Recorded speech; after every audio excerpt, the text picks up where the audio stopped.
सभी को जय श्री कृष्णा। श्री गणेशाय नमः। आप सभी का आपके अपने चैनल संस्कार कथा चित्रण में बहुत बहुत स्वागत है। आज के इस वीडियो में पुरुषोत्तम मास महात्म कथा अध्याय 27 का वाचन करेंगे।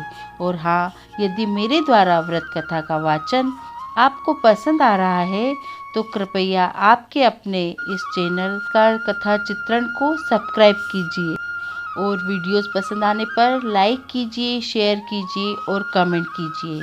पुरुषोत्तम मास महात्म कथा अध्याय 27 धृष्ट धनवा का तप एवं स्वर्ग गमन। पहले इसमें हम सार रूप का वाचन करेंगे, फिर हम इसका विस्तृत रूप देखेंगे। श्री नारायण बोले, वाल्मीकि जी के इस प्रकार वचन सुनकर राजा धृष्ट धनवा ने सपत्नीक भक्ति पूर्वक महर्षि को प्रणाम किया और पूर्ण श्रद्धा एवं आनंद के साथ मुनि की पूजा की। पूजा को अंगीकार करके मुनि ने आशीर्वचन दिया कि राजा, तुम्हारा कल्याण होगा। मैं पाप नाशिनी सरयू की ओर प्रस्थान करता हूँ। राजा वाल्मीकि जी को सीमा तक पहुंचाकर अपने महल में वापस आ गए। राजा धृष्ट धनवा को महर्षि वाल्मीकि कृपा से दिव्य ज्ञान प्राप्त हो चुका था। अतः वह पत्नी से बोले, हे सुंदरी, मैं भगवान की भक्ति और मोक्ष प्राप्त करने हेतु वन गमन करूंगा और वहीं भगवान पुरुषोत्तम का स्मरण करूंगा। रानी बोली, हे भूपति, मैं भी आपके साथ चलूंगी। हे नारद, अपनी परम प्रिय रानी के ऐसे वचन सुनकर राजा अपने पुत्र को राज्याधिकारी बनाकर पत्नी सहित वन को चल दिया। वे दोनों हिमालय के समीप गंगा तट पर पहुँचे।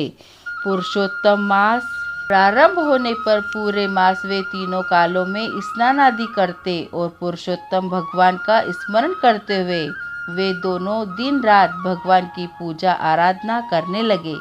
व्रत संपूर्ण होने पर छोटी बजती हुई घंटियों से सुशोभित एक विमान वहां उतरा।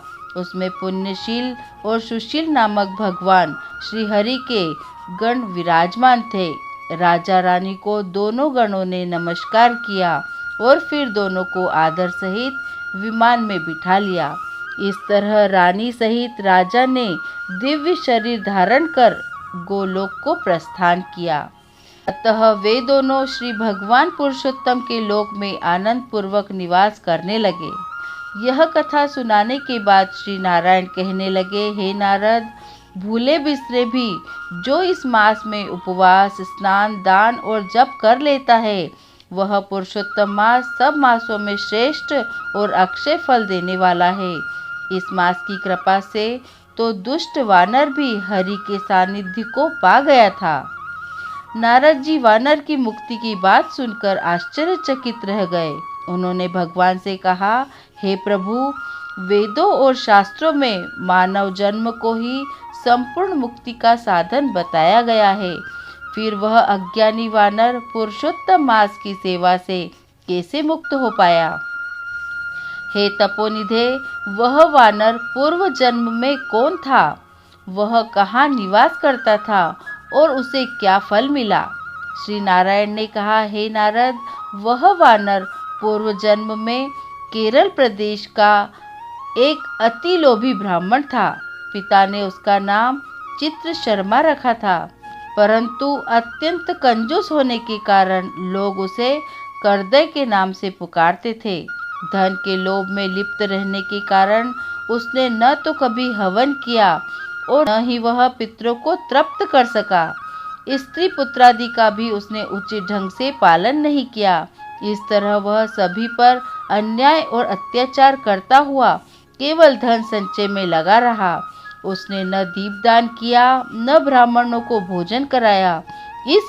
इस कारण से लोग उसे पास भी खड़ा न होने देते, उसको दुत्कारते और धिक्कारते, परंतु वह सबसे याचना करता हुआ यहाँ वहाँ घूमता करता। एक दिन एक बगीचे के स्वामी माली को उसने रो रो कर अपना दुखड़ा सुनाया। माली उसकी दीनता भरी वाणी सुनकर दया से भर उठा और उसने उसे बगीचे में रहने को कह दिया। चित्र शर्मा माली की हर आज्ञा को मानता और उसके कार्यों में उसे सहायता देता। इसी से कुछ दिनों में माली को उस पर दृढ़ विश्वास हो गया कि करदई उसका अपना व्यक्ति है और उसे किसी भी प्रकार की हानि नहीं पहुंचाएगा। कुछ समय पश्चात माली ने बगीचे को करदई पर छोड़कर राज मंदिर में नौकरी कर ली। चित्र शर्मा बगीचे के फलों से नित्य पेट भरता, बचे हुए फल बेच देता और प्राप्त होने वाले धन को निर्भय हो अपने पास रख लेता। बगीचे का माली जब भी उससे आकर बिक्री से प्राप्त होने वाले धन के विषय में पूछता तो वह असत्य बोलकर कहता, हे भैया, मैं तो नगर में भिक्षा मांगकर गुजर कर रहा हूँ। बगीचे के फलों की रखवाली करते करते परेशान हो गया, लेकिन पक्षी सारे फलों को खा जाते हैं। करदई की बात पर विश्वास करके वह माली लौट जाता। इस प्रकार फलों को खाते बेचते उस करदई ने 27 वर्ष बिता दिए। वेदज्ञों का कहना है कि बिना भोगे हुए पाप कभी क्षीण नहीं होते। मृत्यु के समय यमदूतों ने आकर उस पर मुद्गरों का प्रहार किया। इस तरह करुण विलाप करते हुए करदई को यमदूतों ने यमराज के समक्ष पहुंचा दिया। नारायण ने आगे कहा, हे नारद, यमराज के दरबार में चित्रगुप्त उसके शुभ अशुभ कर्मों के लेखों को देखते हुए धर्मराज से बोले, इस करदई ने ब्राह्मण होकर भी चोरी और झूठ बोलने जैसे अधम कार्य किए हैं। धन के लालच के कारण इसने कभी कोई शुभ कार्य नहीं किया, बल्कि कोई भी नेक काम नहीं किया है। इसके 2 पाप, चोरी और विश्वासघात तो अत्यंत ही जघन्य है। चित्रगुप्त के ऐसे वचन सुनकर धर्मराज ने कहा, पहले इस कृपण को सहस्त्र जन्मों तक वानर की योनि में रखो, फिर इसे चोरी और विश्वासघात करने का दंड दिया जाएगा। बोलिए विष्णु भगवान की जय। पुरुषोत्तम मास महात्म कथा अध्याय 27 का विस्तृत रूप। श्री नारायण बोले, इस प्रकार कहकर मौन हुए मुनीश्वर वाल्मीकि मुनि को सपत्नीक राजा धृष्टद्युम्न ने नमस्कार किया और प्रसन्नता के साथ भक्ति पूर्वक पूजन किया। उस राजा धृष्टद्युम्न से की हुई पूजा को लेकर आशीर्वाद को दिया, तुम्हारा कल्याण हो। पापों का नाश करने वाली सरयू नदी को मैं जाऊंगा। इस समय हम दोनों को इस प्रकार बात करते सायकाल हो गया है। यह कहकर मुनिश्रेष्ठ वाल्मीकि मुनि शीघ्र चले गए।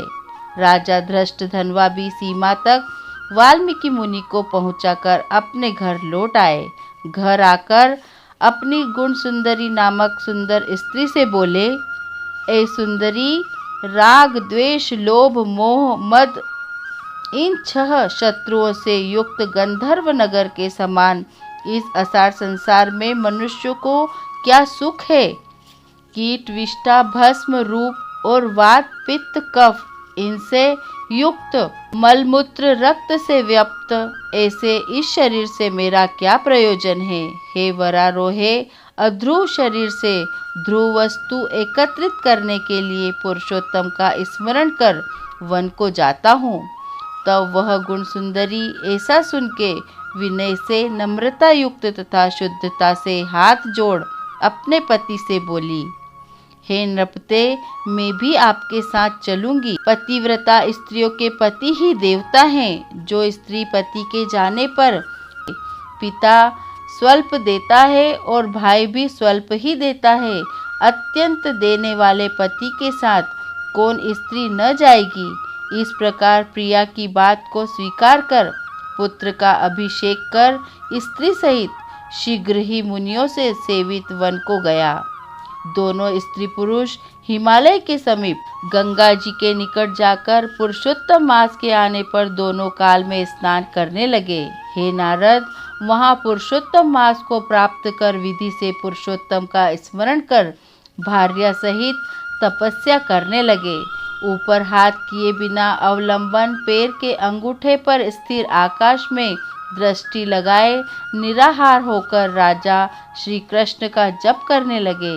इस प्रकार व्रत की विधि में स्थित हुए तपोनिधि राजा की पतिव्रता रानी सेवा में तत्पर हुई। इस प्रकार तप करते हुए राजा का पुरुषोत्तम मास संपूर्ण होने पर घंटिमाओं के जल से विभूषित विमान आया।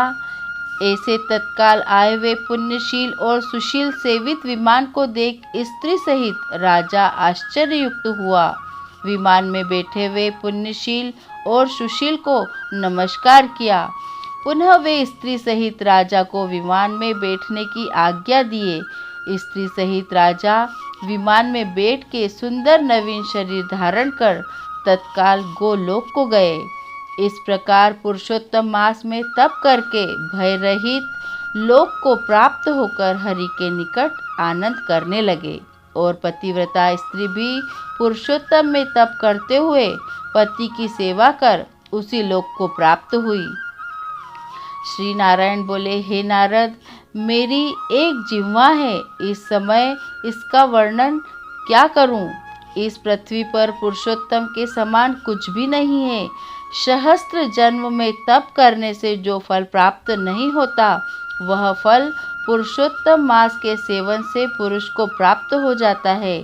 श्री पुरुषोत्तम मास में बुद्धिपूर्वक अथवा अबुद्धिपूर्वक किसी भी बहाने यदि उपवास, स्नान, दान और जप आदि किया जाए तो करोड़ों जन्म पर्यंत किए पाप नष्ट हो जाते हैं। जैसे दुष्ट बंदर ने अबुद्धिपूर्वक 3 रात तक पुरुषोत्तम मास में केवल स्नान कर लिया तो उसके पूर्व जन्म के समस्त कुकर्मों का नाश हो गया और वह बंदर भी दिव्य शरीर धारण कर विमान पर चढ़कर जरा मरण रहित गोलोक को प्राप्त हुआ। इसलिए यह पुरुषोत्तम मास संपूर्ण मासों में अत्यंत श्रेष्ठ मास है, क्योंकि इसने बिना जाने से ही पुरुषोत्तम मास में किए गए स्नान मात्र से दुष्ट वानर को हरि भगवान के समीप पहुंचाया है। अहो आश्चर्य है, श्री पुरुषोत्तम मास का सेवन जो नहीं करने वाले हैं वे महामूर्ख हैं। वे धन्य हैं और कृतकृत्य हैं तथा उनका जन्म सफल है। जो पुरुष स्त्री श्री पुरुषोत्तम मास का विधि विधान के साथ स्नान, दान, जप, हवन, उपवास पूर्वक सेवन करते हैं। नारद मुनि बोले, वेद में समस्त अर्थों का साधन करने वाला मनुष्य शरीर कहा गया है, परंतु यह वानर भी व्यास से पुरुषोत्तम मास का सेवन कर साक्षात मुक्त हो गया। हे तपोनिधे, संपूर्ण प्राणियों के कल्याण के निमित्त मुझसे इस कथा को कहिए। इस वानर ने 3 रात्रि तक स्नान कहाँ पर किया? यह वानर कौन था? आहार क्या करता था? उत्पन्न कहाँ हुआ? कहाँ रहता था? और श्री पुरुषोत्तम मास में व्यास से उसको क्या पुण्य हुआ? यह सब विस्तार से सुनने की इच्छा करने वाले मेरे से कहिए। आपसे कथामृत श्रवण करते हुए मुझे तृप्ति नहीं होती है। श्री नारायण बोले, केरल देश का अत्यंत लालची, शहद की मक्खियों के समान धन में प्रेम रखने वाला, सर्वदा धन के संचय करने में तत्पर रहने वाला ब्राह्मण था। उसी कर्म से लोक में करदय नाम से प्रसिद्ध था। उसके पिता ने भी प्रथम उसका नाम चित्र शर्मा रखा था। उस करदय ने सुंदर अन्न, सुंदर वस्त्र का किसी समय उपभोग नहीं किया। उसको बुद्धि ने अग्नि में आहुति, पितरों का श्राद्ध भी नहीं किया, यश के लिए कुछ नहीं किया और आश्रित वर्ग का पोषण नहीं किया। अन्याय से धन को इकट्ठा कर पृथ्वी में गाड़ दिया। माघ मास में उसने कभी तिलदान नहीं किया। कार्तिक मास में दीपदान और ब्राह्मणों को भोजन नहीं कराया। वैशाख मास में धान्य का दान नहीं किया। व्यतीतपात योग में सुवर्ण का दान नहीं किया। वेदरति योग में चांदी का दान नहीं किया। और ये सब दान कभी सूर्य संक्रांति काल में नहीं दिया। चंद्र ग्रहण, सूर्य ग्रहण के समय न जप किया और न ही अग्नि में आहुति दी। सर्वत्र नेत्रों में आंसू भरकर दीन वचन कहा करता था। वर्षा, वायु, आतप से दुखी दुबला और काले शरीर वाला वह मूर्ख सर्वदा धन के लोभ से पृथ्वी पर घूमा करता था। कोई भी इस पामर को कुछ दे देता, इस तरह बार बार कहता हुआ गो के दोहन समय तक कहीं भी ठहरने में असमर्थ था। लोक के प्राणियों के धिक्कारने से जला हुआ और उद्विग्ना मन होकर घूमता था। उसका मित्र कोई बनेचर बाटी का मालिक था। उस करदई ने उस माली से बार बार रोते हुए अपने दुख को कहा, नगर के वासी मेरा नित्य तिरस्कार करते हैं, इसलिए उस नगर में मैं नहीं रह सकता। इस प्रकार कहते हुए उस करदई ब्राह्मण के अत्यंत दीन वचन को सुनकर माली दयार्द चित्त हो गया। शरण में आए हुए उस दीन ब्राह्मण पर माली ने दया कर कहा कि हे करदई, इस समय तुम इसी वाटिका में वास करो। नगरवासियों से तिरस्कृत हुआ वह करदई उस माली के वचन को सुन प्रसन्न होकर उस वाटिका में रहने लगा। नित्य उस माली के पास वास करता और उसकी आज्ञा का पालन करता था। इसलिए उस करदई में माली ने दृढ़ विश्वास किया और उस करदई में अत्यंत विश्वास होने के कारण माली उस करदई ब्राह्मण को अपने से छोटा बगीचे का मालिक बना दिया। इसके बाद उस माली ने यह निश्चय किया कि करदई हमारा आदमी है, इसलिए वाटिका की चिंता को छोड़कर राज मंदिर का सेवन किया। राजा के यहाँ उस माली को बहुत कार्य रहता था, इसलिए और पराधीनतावश वाटिका की ओर वह कभी नहीं आया। वह अत्यंत दुर्बल करदई उस वाटिका के फलों का आनंद से अच्छी तरह भोजन करता और लोभवश बचे हुए फलों को बेच देता था। निर्भय पूर्वक उस बगीचे के फलों को बेचकर सब धन स्वयं ले लेता था। जब माली पूछता था तो उसके सामने झूठ बोलता कि नगर में फिरता फिरता भिक्षा मांगता और खाता तुम्हारे वन की रक्षा करता हूँ, फिर भी पक्षीगण इस बगीचे के फलों को महीने में आकर खा जाते हैं। देखिए, मैंने कुछ खाते हुए पक्षियों को अच्छी तरह से मार डाला है। यहाँ चारों तरफ उन पक्षियों के मांस और पंख गिरे पड़े हैं। उन मांस के टुकड़ों को और पंखों को देखकर उसका अत्यंत विश्वास कर माली चला जाता। इस प्रकार अत्यंत जर्जर उस दुष्ट करदई के वास करते 27 वर्ष व्यतीत हो गए। वह मूढ़ वहाँ ही मर गया और उसको अग्नि और काष्ठ भी नहीं मिला। बिना भोगे पापों का नाश नहीं होता है, ऐसा वेद के जानने वाले कहते हैं। इस कारण हाहाकार करता हुआ यमदूतों के मुद्गर के आघात से पीड़ित कष्ट के साथ अत्यंत भयंकर दीर्घ मार्ग को गया। पूर्व में किए हुए कर्मों को स्मरण करता हुआ और प्रलाप करता हुआ तथा बुद्बुद अक्षर में कहता हुआ कि अहो आश्चर्य है, मुझ दुष्ट करदई के अज्ञान को देखिए। कृष्ण सार से युक्त पवित्र इस भारत खंड में देवताओं को भी दुर्लभ शरीर प्राप्त कर मैंने धन के लोभ से क्या किया, अर्थात कुछ भी नहीं किया, और मैंने जन्म व्यर्थ में खोया तथा मैंने बहुत दिनों में जो धन संचय किया था वह धन तो पराधीन हो गया। इस समय कालपाश में बंधा पराधीन होकर क्या करूं? प्रथम मनुष्य शरीर को प्राप्त कर कुछ भी पुण्य कर्म नहीं किया, न तो दान दिया, न अग्नि में आहुति दी, न हिमालय की गुफा में जाकर तपस्या की, मकर के सूर्य होने पर माघ मास में न गंगा के जल का सेवन किया, पुरुषोत्तम मास के अंत में 3 दिन उपवास भी नहीं किया और कार्तिक मास में तारागण के रहते प्रातः स्नान नहीं किया। मैंने पुरुषार्थ को देने वाले मनुष्य शरीर को भी पुष्ट नहीं किया। अहो आश्चर्य है, मेरा संचित धन पृथ्वी में निरर्थक गड़ा रह गया। दुष्ट बुद्धि होने के कारण जीवन पर्यंत जीव को कष्ट दिया और मैंने जठराग्नि को भी कभी अन्न से तृप्त नहीं किया। किसी पर्व के समय भी उत्तम वस्त्र से शरीर को आच्छादित नहीं किया, न तो जाति के लोगों को, न बांधवों को, न स्वजनों को, न बहिनों को, न दामाद को, न कन्या को, न माता पिता को, न छोटे भाई को, न पतिव्रता स्त्री को, न ब्राह्मणों को प्रसन्न किया। इन लोगों को एक बार भी मिठाई से कभी तृप्त नहीं किया। इस प्रकार विलाप करते हुए उस करदे को यमदूत यमराज के समीप ले गए। उसको देखकर चित्रगुप्त ने उसके पाप पुण्य को देखा और अपने स्वामी धर्मराज से कहा कि हे महाराज, यह ब्राह्मणों में अधम कृपण है। धन के लोभी इस दुष्ट करदे का कुछ भी पुण्य नहीं है। वाटिका में रहकर इसने बहुत पाप किया है।